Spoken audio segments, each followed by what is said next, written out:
My name is Nicholas Heeman. I'm currently an anthropology and art history undergraduate student at Virginia Commonwealth University. I study Islamic arts and culture. Today I have the pleasure of introducing Dr. Nada Shabout, professor of art history and the director of Contemporary Art and Muslim Cultural Studies Initiative at the University of North Texas. Dr. Shabout's many achievements include serving as founding president of the Association for Modern and Contemporary Art from the Arab World, Iran, and Turkey, and as consulting founding director of research at Mataf Arab Museum of Modern Art, Doha. In addition to her contributions to numerous volumes and exhibitions on the topic of modern art of the Arab world, Dr. Shabout is the author of Modern Arab Art, Formation of Arab Aesthetics, published in 2007. Today, Dr. Shabout will be sharing with us her presentation, Contemporary Trajectories, Iraqi Art in Context. Please join me in welcoming Dr. Shabout.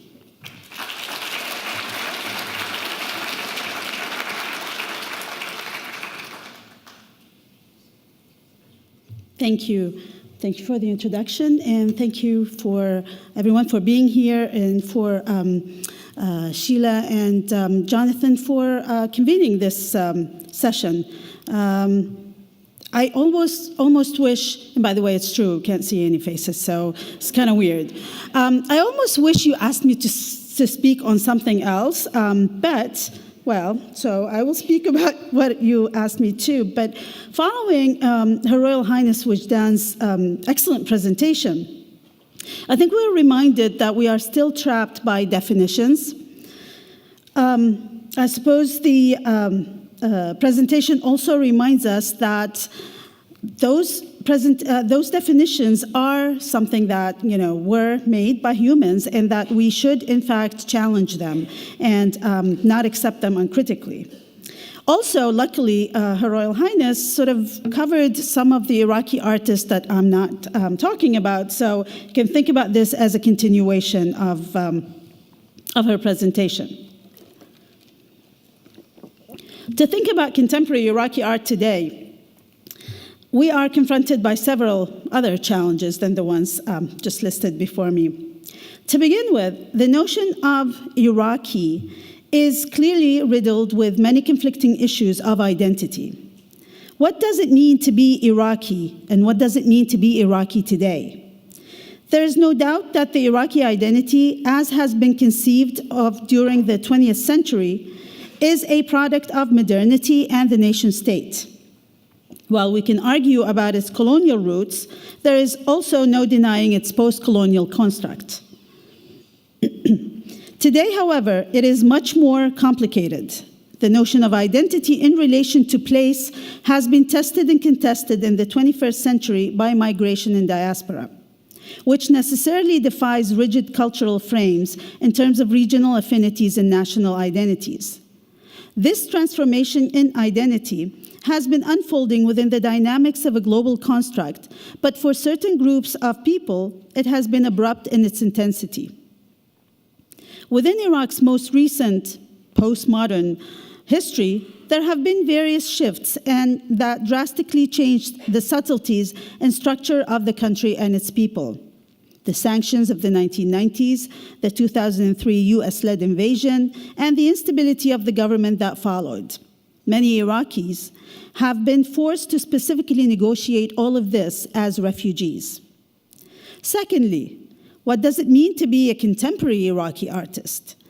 Contemporaneity, as a condition, necessitates an engagement with the now. As such, contemporary artists are expected to engage with current issues of concern socially, culturally, politically, and/or historically. Contemporary art as a term, however, implies more than the present, as it is the term under which art production from the postmodern till now is loosely categorized. The term, thus, carries a number of other implications than the simple art of the now that includes styles, media, etc. Collectively, however, the art of the contemporary is qualified as more socially conscious than previous periods and in today's world of global issues. How do we then think of contemporary artists with connections to Iraq? What I will attempt now is to sort of contextualize certain aspects of the contemporary production by artists from around the world who at some level connect with an Iraqi identity, with the aim to theorize threads of trajectories, as well as locate their production within a wider imagination for the contemporary development of the region. The artists I will be looking at are mostly what we think of as diaspora artists. Let's try to figure this out. Okay. To look back at the development of modern art in Iraq, the issue of identity and continuity were paramount in the artist negotiations of modernism. In 1951, artists Jawad Salim and Shakir Hassan al-Said founded the Baghdad Group for Modern Art, Jamaat Baghdad al-Fan al-Hadith, and had their inaugural exhibition at the Museum of Iraqi Costumes. At the opening, al-Said read their manifesto aloud, and Salim delivered his impromptu speech titled The Renewal of Art, describing the challenges of engaging an audience for whom modern art was wholly unfamiliar.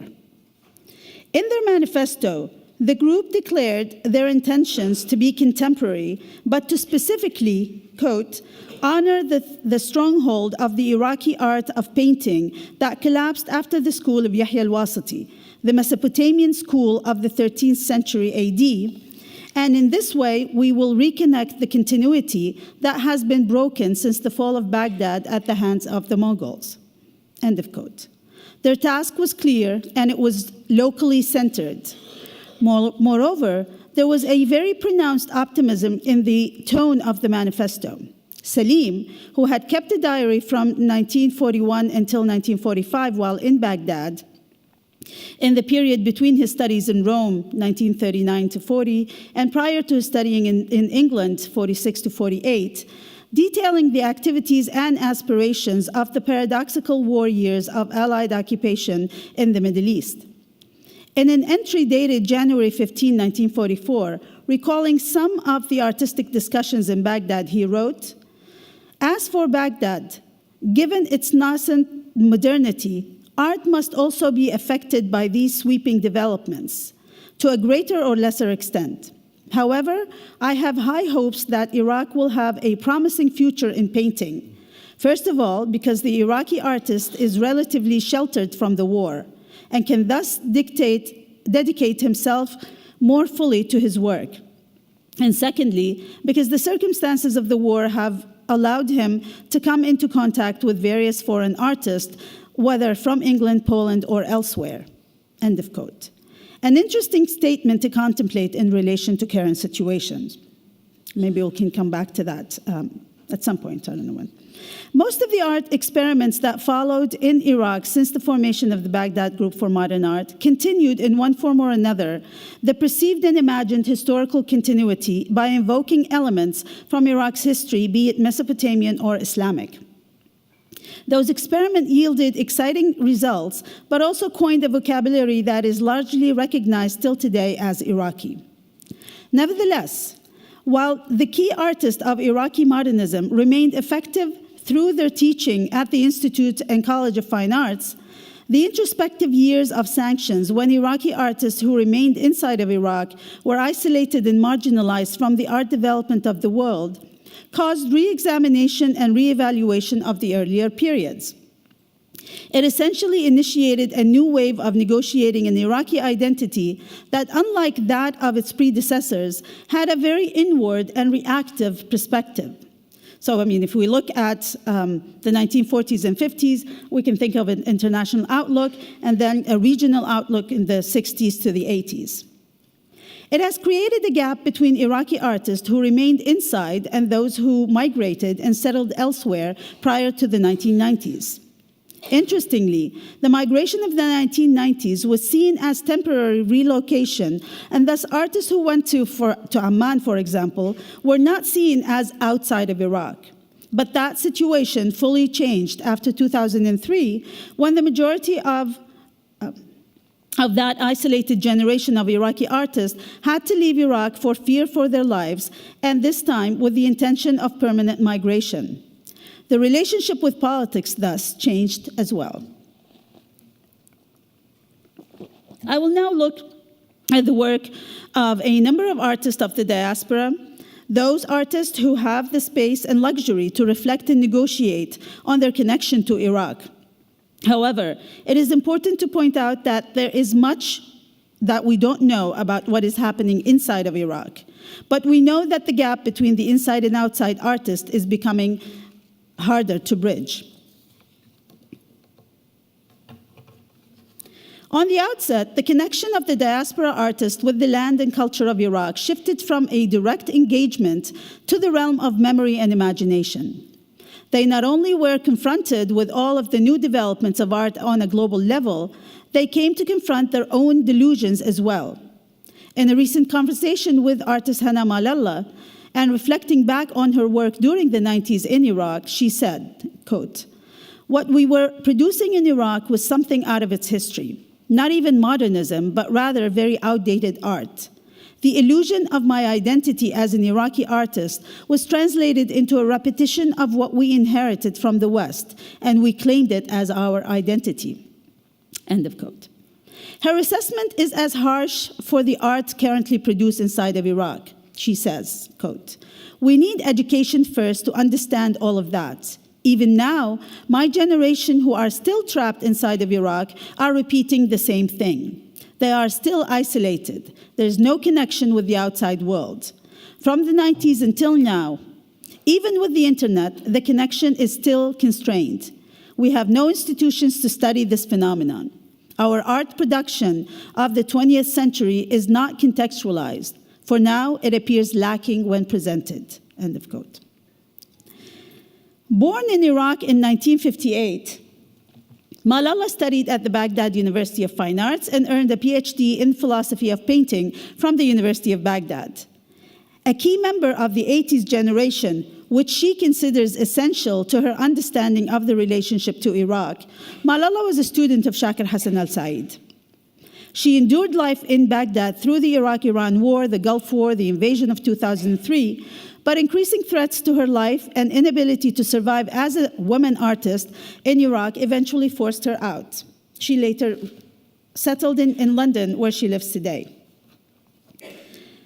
What she dubbed as the ruins technique, which includes burning, distressing, and obliterating of material, she argued as the visual signifier of a cultural resistance and the carrier of their identity as Iraqi artists. She thinks of this as something that her generation of the 80s indulged in. Malala's interest and concern grew and shifted with the passing of time in what she first perceived as exile, but then came to realize its liberating aspects. Much of her theoretical engagement with art, mythology, religion, and postulating the abstract continued, but her scope of vision widened. Her symbolism, negotiation of Iraq's history, and perceived growing distance are anything but simple, where the intellectual, historical, and personal continually intertwine.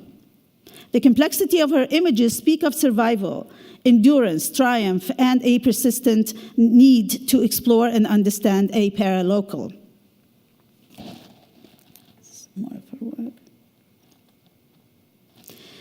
I mean, off my script. If one would look at some of this work, one could actually perhaps negotiate an Islamic reference in some of them, but hardly call them Islamic art. This is not something I'm going to necessarily, as much as I'm dying to, engage in.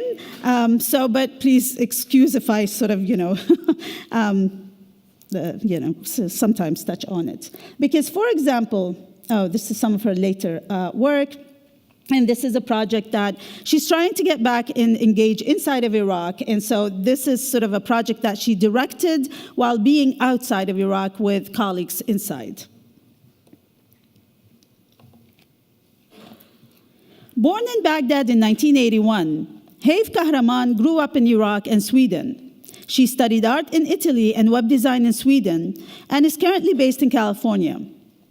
Her work explores a compendium of current issues of general human concern, alienation, marginalization, loss, displacement, social destruction, gender empowerment, and oppression, the refugee experience, and the narrative and visual vocabulary of diasporic cultures. Her interest in the body as object and subject, in particular, the concept of gender and female identity, is manifest in all of her visual articulation. In various ways, her work presents various angles of a self-portrait.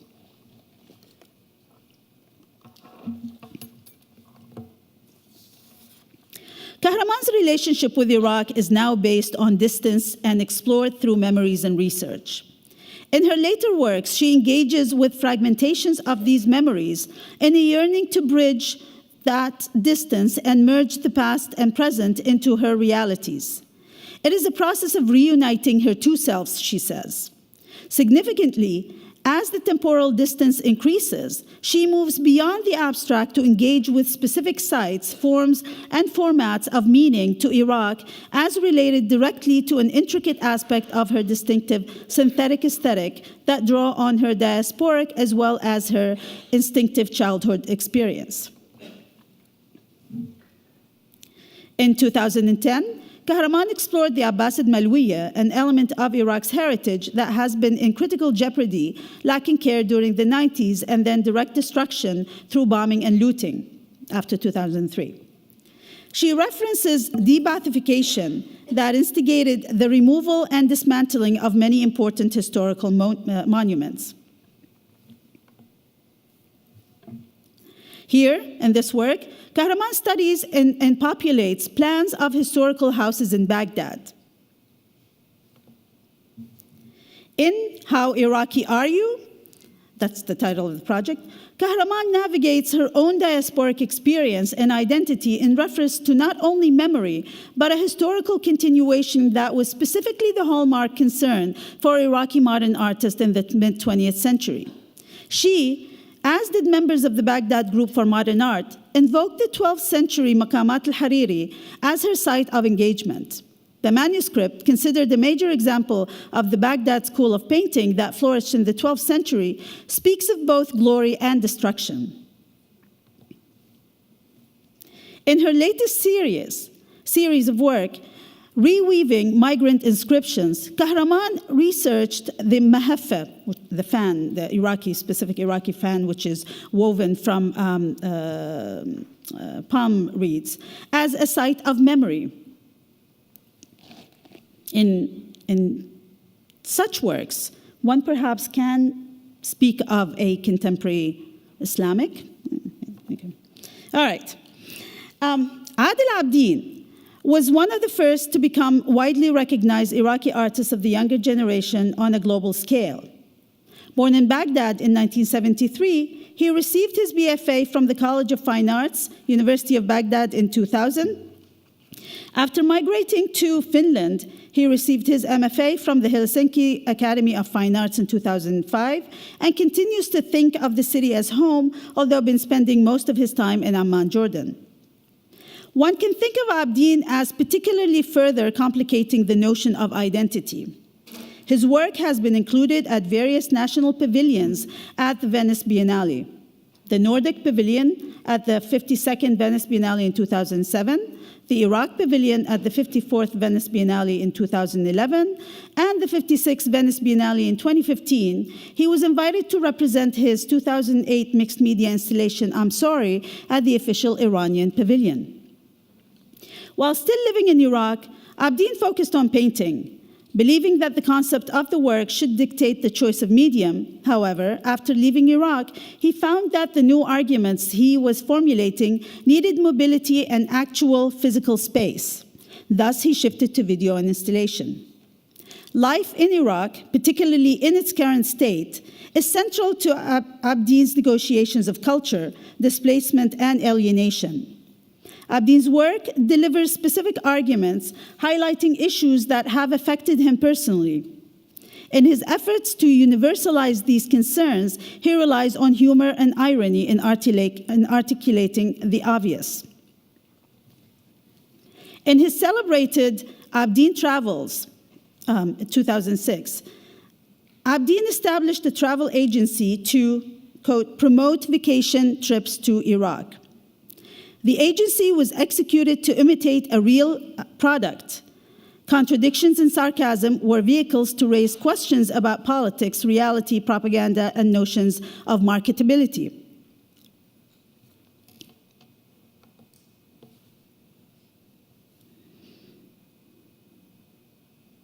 Okay, so I'm either, oh, okay. That's what happened, sorry. So that's the Dean travel agency. And this is 3 Love Song, which explores the multiple ways to use and manipulate image to create juxtapositions of meaning from the mundane to the extreme. This piece examines terror and love and how facades are played through song, specifically Iraqi songs that were commissioned by Saddam Hussein to glorify him. The installation syncs 3 stylized music videos, lounge, jazz, and pop, performed by young, blonde, and seductive women. The lyrics are sung in Arabic, within the Iraqi dialect, and are subtitled in English and Arabic. The singers do not understand the words. Instead, they are directed to perform vocally and by gesture, as though the songs were traditional, passionate love songs. And of course, it creates the irony of tension. In Al-Warqa, Abdin reaches further in history to a poem by Ibn Sina, which compares the journey of the soul to the flight of a dove. In his verses, the soul represents a timeless, ethereal entity that soars beyond the body after death.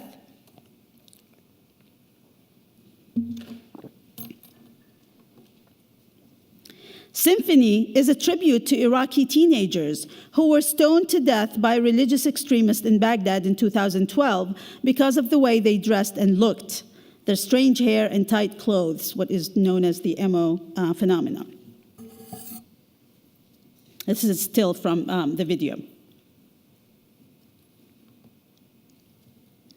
Born in 1966 in Iraq, Wafa Bilal became one of many Iraqis who fled the terror of life under Saddam Hussein. And I guess we're all going to go to the opening of his exhibition later today. Detained in various camps from 1991, he was resettled in the USA in 1993. In Iraq, Bilal studied geography, but also painted in his spare time. In the US, he studied art at the University of New Mexico and received his BFA in 1999, and then an MFA from the School of Art Institute of Chicago. Bilal's work has always aimed at engaging the audience and forcing them out of their zones of comfort. From the beginning, Bilal was a political artist. He believes that an artist, I quote, does not have the privilege to mediate on aesthetics alone, end of quote. To him, art is a form of activism. Believing in the ineluctability of media in the global age, his work exploits its ability to command attention. Bilal is aware that his work is mainly directed towards and engages American audiences. His work transports politics into accessible codes of understanding through interaction. By enacting the political within a public sphere that fuses reality with games, Bilal takes full advantage of new media. The juxtaposition of the real and the hyperreal creates a simulacrum that opens up the space for new narratives. His themes explore psychology and the effect of war, displacement, and surveillance, while also examining relationships between proximity and distance, the real and the virtual. Increasingly, Bilal also uses his body as a vehicle for transforming the message, for transporting the message, and to create endurance performances. For his 2007 installation, Domestic Tension, I'm not moving it, I don't know how this is. Bilal spent a month in a Chicago gallery with a paintball gun that people could shoot at him over the internet. And he has many stories to tell about that. This is another project where he sort of exposed himself to harm, rather. So in this project, he announced that he's either going to waterboard a dog or an Iraqi, and as he says, there were loud cries about waterboarding a dog. So the Iraqi won the contest and he actually waterboarded himself.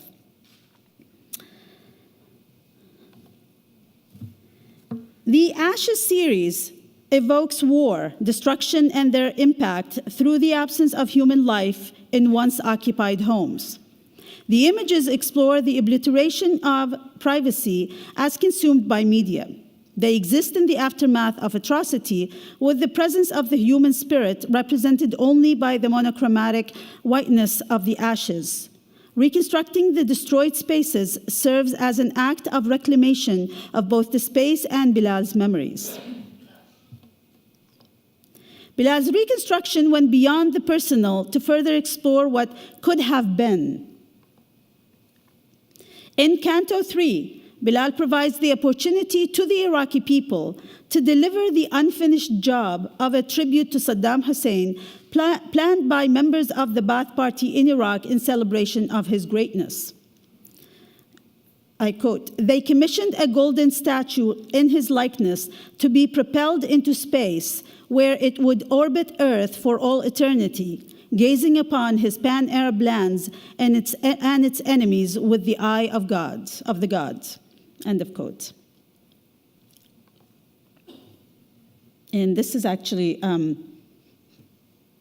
the predecessor of, I guess, what we will have, the gallery, the exhibition that he will have opening for today. More recently, Bilal's reconstruction's efforts further blurred art and activism, while equally navigating the new obsession with archives and drawing from his personal memories. Were destroyed. To this day, each student have few books to study from. For my exhibition at the Art Gallery of Windsor, I'm building a system of exchange that will connect people directly with each other in order to resurrect the College of Fine Arts Library. Viewers like yourself will be a critical part of this exchange. Your participation in this Kickstarter will replace the white books in my exhibition with the new educational textbooks. The donation will enable us to purchase books from a list compiled by the faculty. In exchange, donors will receive a limited edition artist book from the exhibition. At the end of the exhibition, all donated books will be shipped to the College of Fine Art at the University of Baghdad to begin rebuilding their library. Baghdad has faced such cultural destruction before. During the Islamic Golden Age in the 13th century, an invading Mongol army set fire to all libraries in Baghdad, including the famed House of Wisdom. Legend says the House of Wisdom library was thrown into the Tigris River to create a bridge of books for the army to cross. The pages bled ink into the river for 7 days, at the end of which the books were drained of knowledge. But when the books stopped bleeding, the people of Baghdad started rebuilding their city. With your help, we can come together to rectify cultural violence and begin the process of rebuilding Iraq for future generations. Thank you for participating.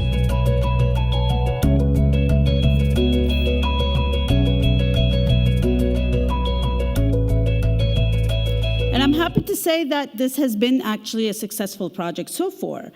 But this project specifically sort of, takes activism and contemporary art, particularly its engagement with the social consciousness, to a more sort of hands-on level.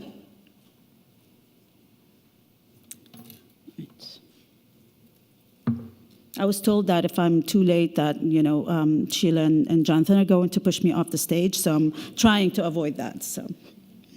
Sadiq Quraysh al-Faraji was born in Baghdad in 1960 and studied at the Institute of Fine Arts and the Academy of Fine Arts in Iraq.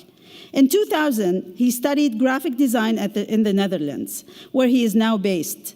His haunting mixed media compositions explore a variety of themes focused on existence, the universal human condition, the experience of exile, and fragmentation. He has said of his work, quote, "My intention was to decenter the viewer's ego by dwarfing him and reminding him that we are stories that play out of a short while and afterward disappear forever." End of quote. This is the house of my father built that. And I think actually Venetia Porter might talk about Ali's boat, because I think the British Museum bought something. Driven by storms, Ali's boat describes a simple exchange between al-Faraji and his nephew. Ali, who expressed his desire to escape war-torn Baghdad in a letter to his uncle. After receiving his message, however, Faraji was haunted by the image of a small boat that Ali included to illustrate his dream of floating away from the devastation of Iraq after 2003 to the safety of the Netherlands, where al-Faraji is. The message reminded al-Faraji of his similar dream as a young man who longed to escape the misery of his impoverished neighborhood in Baghdad, Sadr city known today, Saddam City, Thawra, which became an enduring site of death and mourning during the Iran-Iraq War in the 1980s.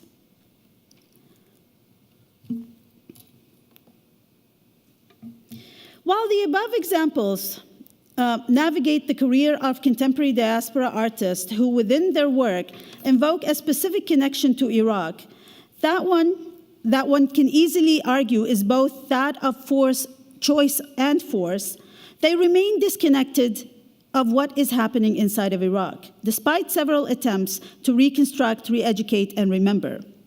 The relationship to artists inside of Iraq is necessarily unequal. They thus contribute to a fragmented vision of what might be considered as contemporary Iraqi art. Of course, one can argue, must we even, if we are contesting terms like Islamic, then should we not also equally contest identity terms? So, must we speak of an Iraqi art? The complication of this notion and Iraqi identity is further multiplied in efforts to showcase the work in a national representation, such as the Venice Biennale. The successive iteration of the Iraqi pavilion at the Biennale since 2011 reflects similar complexity and confusion as to what constitute the art and identity of the visual creations of today's Iraq. The 2011, celebrated as Iraq's return to the Biennial after 35 years, included Adil Abdin and presented new works by Halim Al-Karim, Ahmed Sudani, Ali Assaf, Azad Nanakli, and Walid Shiti, all of whom are diaspora artists. In fact, the curator, Mary Angela Schroth, was criticized, as well as In fact, the Roya Foundation was severely criticized for that and for employing the American curator, Mary Angela Schroth. The following pavilions, thus, were very careful to connect with the inside, yet in the form of nostalgia or evocation of the past. So this is Welcome to Iraq, 2013, by the British curator Jonathan Watkins, which sort of set up the pavilion as an Iraqi house, of course, presenting the problematic of whose Iraqi house, but setting up with rooms that presented the work of several artists from the inside, which was critically received by established Iraqi artists, since this work seemed to present mostly amateur artists or students, and as Hana Malala would argue, completely out of the sequence of its history. This is Invisible Beauty, the 56th Biennial, which presented works by several of artists, including established artists inside of Iraq. This is the Archaic, the official pavilion of the 57th Biennial, which actually sort of looked at the theme Archaic and presented works from archaeology, as well as Jawad Salim and Shakir Hassan al-Said.